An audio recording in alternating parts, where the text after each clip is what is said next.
Tonight, you might sit down at a sushi counter without thinking twice. The chef slices into raw salmon, raw tuna, raw yellowtail, glistening under the lights.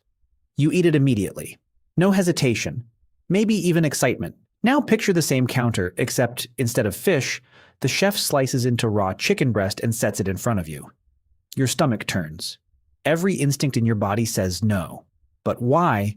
Both are animals. Both are raw. Both were alive a few hours ago.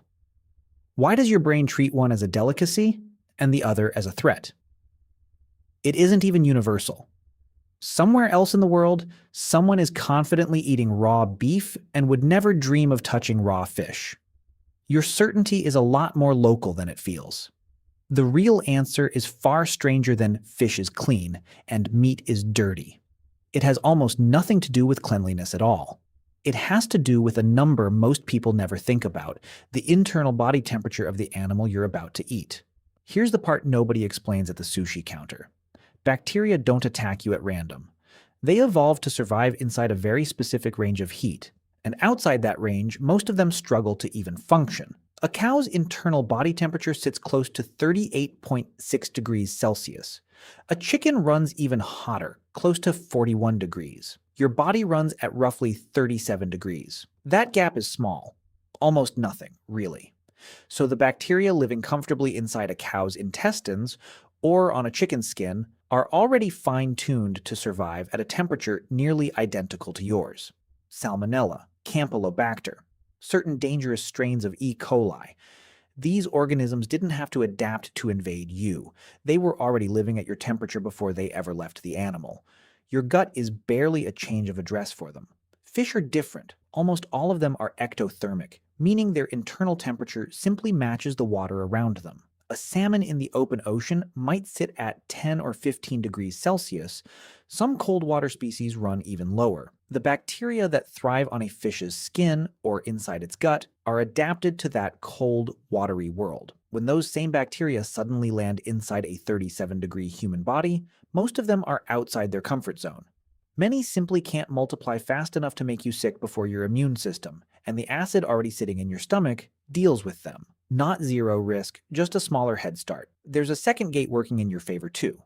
Your stomach sits at a punishing acidity, strong enough to dissolve a great deal of what passes through it before it ever reaches your intestines. Cold-adapted bacteria, already struggling with the heat, now have to survive that acid bath as well. Land-adapted bacteria, already comfortable at your temperature, only have to clear that one remaining hurdle. That's the real reason raw fish feels safer than raw meat. It was never really about cleanliness. It's a thermostat, with a second checkpoint standing guard right behind it. But hold on, because the ocean has its own exceptions to this rule. Warm coastal waters host bacteria like Vibrio, which thrive in brackish, sun-warmed shallows, and can cause serious illness, especially through raw oysters. A shellfish pulled from a warm summer bay is playing a completely different game than a salmon from a cold northern current. And fish carry a second risk that has nothing to do with live bacteria at all. Certain species, like tuna and mackerel, can develop a toxin called histamine if they're left even slightly too warm for too long after being caught. That toxin isn't a living organism your immune system can fight off. It's already formed in the flesh, and no amount of freezing or cooking afterward will undo it. The only real defense is a fishing boat and a processing chain that never let the temperature slip. So even cold-blooded equals safer has limits. The rule bends wherever the water gets warm or wherever the cold chain breaks. This idea that body heat itself can act as a biological gate isn't just a theory about fish and meat. Johns Hopkins researcher Arturo Casadevall spent years chasing a related puzzle: why mammals almost never suffer invasive fungal infections, while insects, amphibians, and plants are devastated by them constantly. His answer traced back to temperature. Most fungi simply cannot grow once their environment climbs into the high 30s Celsius. Casadevall described this as a thermal exclusion zone, a heat threshold that most fungi can't cross. His research wasn't about fish and meat directly. It focused on an entirely different class of pathogen, one that has almost nothing to do with your dinner plate. But it revealed the same underlying principle now sitting in front of you at that sushi counter. Temperature has been sorting predator from prey, host from pathogen for tens of millions of years, long before anyone was worried about food poisoning. Your body's warmth isn't only there to keep you comfortable. It's a gate. And depending on where your food came from, that gate was built to keep out very different things. So if temperature explains part of the fish and meat divide, where did this divide actually begin? Rewind past supermarkets, past refrigeration, past agriculture itself. Go back roughly 1.8 million years to early members of the genus Homo standing over the first controlled fires.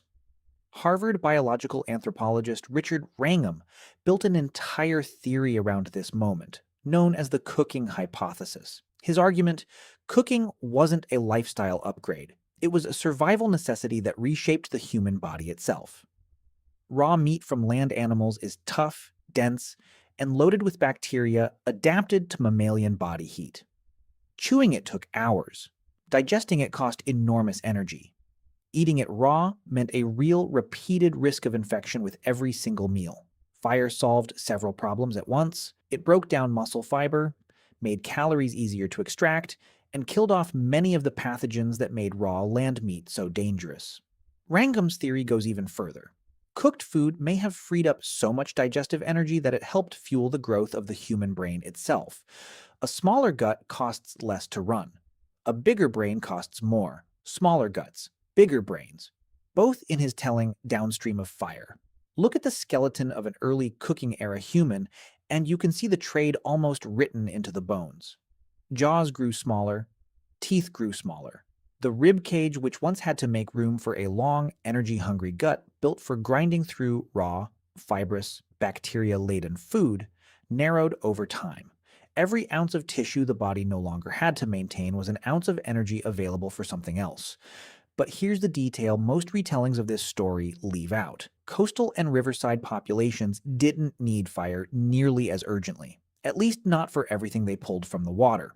Fish, shellfish, and other cold water catches carried a different bacterial risk profile than land meat. Some communities along coastlines could eat portions of their catch raw or lightly prepared far more often than someone eating hunted land game ever could.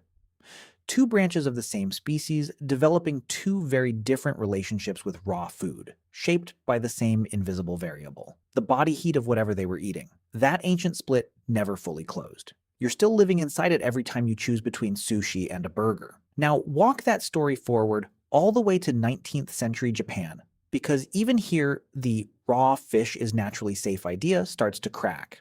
In the early 1800s, a street vendor in Edo named Hanaya Yohei began pressing vinegared rice together with slices of fish and selling it as fast food to busy laborers. Historians credit him as the inventor of nigiri, the style of sushi most people picture today. But here's what most people get wrong about early nigiri. Much of it wasn't actually raw.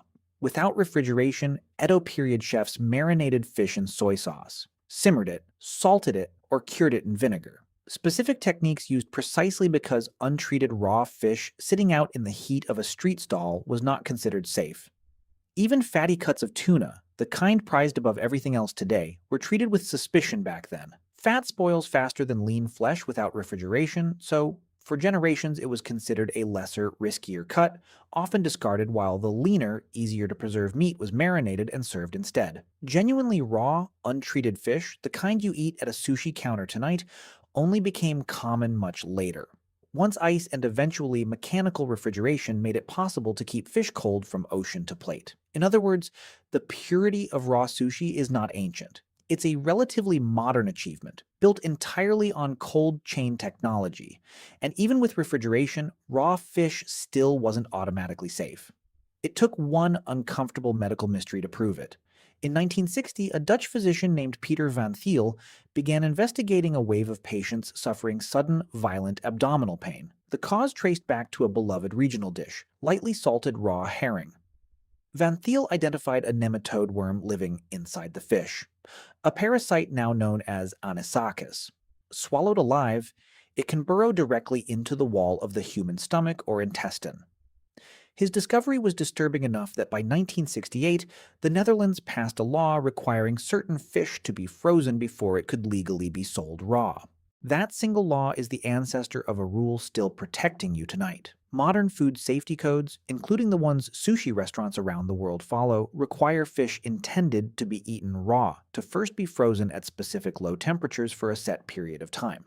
That freezing step kills parasites like anisakis before they ever reach your plate. The parasite never disappeared, though. It just became a manageable background risk instead of a mystery illness. Tens of thousands of anisakiasis cases are still reported worldwide, and the overwhelming majority come from Japan, which makes sense, given how much raw fish the country eats. Widespread raw fish consumption didn't eliminate the risk. It just built an entire regulatory system quietly designed around living with it. Here's the part that might surprise you most. The phrase sushi grade, the one printed on packages and menus like a badge of purity, isn't an official government-regulated label at all. There's no agency inspecting fish and stamping it sushi grade the way a diamond gets graded. What actually protects you is quieter than that phrase suggests: a supplier following the same freezing guidelines behind the scenes, whether or not the word ever appears on a label. So the sushi you trust without hesitation isn't naturally safe. It's manufactured safe through a very deliberate chain of temperature control that traces back to a mystery illness in the Netherlands more than 60 years ago. Meanwhile, the meat you assume is universally dangerous, raw, has a quiet exception of its own. Think about steak tartare, beef carpaccio, kibbeh naya. Versions of raw beef show up across cultures that never spoke to each other, from Ethiopian kitfo to Korean yuko, each one arriving at a similar solution through completely separate histories. These dishes exist, and skilled preparers have served them safely for generations. Here's why they can get away with it. A solid, intact cut of muscle from a healthy animal is almost sterile on the inside. Bacteria live mostly on the surface, not buried deep in the tissue. Sear that surface or trim it carefully, and what's left underneath carries a real, if still not risk-free, safety margin. The true danger was never a raw steak. It's ground meat. Grinding takes every bit of surface bacteria and mixes it evenly, all the way through. What used to sit only on the outside now potentially exists in every single bite. That's why a rare steak and raw ground beef are not remotely the same risk, even though both come from the exact same cow. It's also why traditional raw beef dishes are almost always made from meat ground or chopped fresh, right before serving, rather than left sitting around after grinding. In the early 1990s, a fast food chain in the western United States learned this the hardest way possible, when undercooked ground beef patties led to a wave of serious illnesses and several deaths across multiple states. The outbreak became one of the defining food safety scandals in American history, and it rewrote how ground beef gets tested, tracked, and cooked nationwide. One mishandled batch of ground meat, mixed evenly with whatever bacteria happened to be riding along on the surface, was enough to change an entire industry. So the real rule was never fish equals safe, meat equals dangerous. It was always about temperature, about surface versus interior, about whether someone, somewhere, took the deliberate steps required to control the risk. Which brings this back to you, standing at that sushi counter or eyeing the tartare on a steakhouse menu. You've probably never thought about a cow's internal body temperature. You've probably never heard of a 1960s outbreak of worm-related stomach pain in the Netherlands, or a Japanese street vendor who spent his career figuring out how to serve fish before refrigeration existed. And yet, every time you make that instant gut-level decision about what feels safe to eat raw, you're relying on all of it anyway. You're relying on freezers that ran at the right temperature for the right number of hours, on regulations written because someone, decades ago, got violently sick, and a doctor was curious enough to find out why, on a difference in body heat between a cow and a salmon that started sorting bacteria millions of years before humans existed to worry about it. None of that shows up on the menu. None of it crosses your mind while you're deciding between the tuna roll and the burger. It doesn't have to. That's what culture and food safety systems are for, quietly carrying the science so you don't have to relearn it every time you're hungry. Think about how much invisible machinery is compressed into a single, split-second gut reaction. A million years of hominids learning to fear raw land meat around a fire. A 19th century street vendor in Edo figuring out which fish could survive an afternoon without spoiling. A Dutch doctor in 1960 refusing to accept that stomach pain as random. A regulator, decades later, writing a freezing temperature into law. All of it collapses down into the half-second it takes you to glance at a menu and simply know what feels safe. That's not instinct in the way you probably imagined it. It's inherited expertise. worn down into a feeling. Worth remembering too if you're pregnant, immunocompromised, very young or otherwise more vulnerable, that smaller risk is still a risk, and doctors generally recommend skipping raw fish and undercooked meat entirely, no matter how well it was sourced. For everyone else, the choice usually comes down to trusting an invisible chain most people never see, and never need to. So tonight, if you find yourself back at that sushi counter, watching the chef slice into something raw without a flicker of hesitation, remember what you're actually trusting. You were never trusting the fish. You were trusting a temperature,